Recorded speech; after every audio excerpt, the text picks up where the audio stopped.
Hello guys, welcome back to my YouTube channel.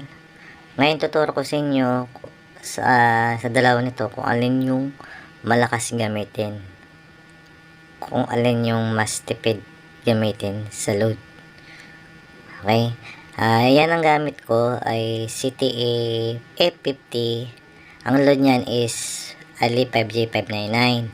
So yan naman ang PLDT, ang load ko dyan is Only Pump 1299, kaya medyo kamahalan nga lang ang PLDT na load, pero kaya ang CTA na yung OP line yan.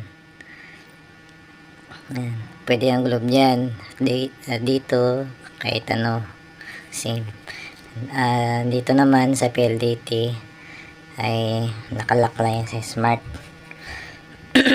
Ngayon try natin speed. Try natin sa CTA A50 Only 5J599. So yung load niyan is 599 lang, 30 days. So speed test natin sa pass.com. Try natin kung ano kalakas to ang CTA 5G599. So mas tipid siya guys. Kung stable yung 5G nyo, mag Only 5G599 na lang i-load nyo, 30 days na. Unlike sa PLDT, medyo kamahalan. Yan, tumataas, bumababa. So nandito kasi ako sa kwarto, kaya hindi masyado kulob kasi yung kwarto ko, kaya ganyan lang siya nakukuha. Yan, pag lumabas ako, maabot niya 300. Ngayon lang speed test niya guys. Yan, 170 lang.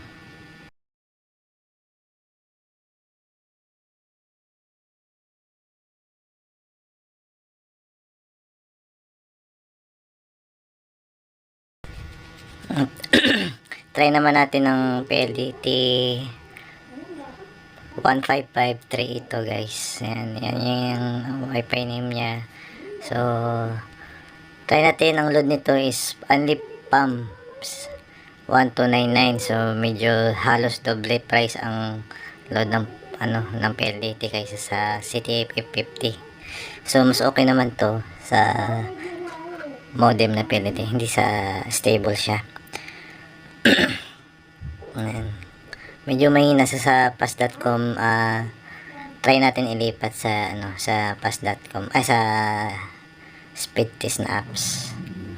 Baka kasi nagloko akong natawa. Tingnan nyo guys.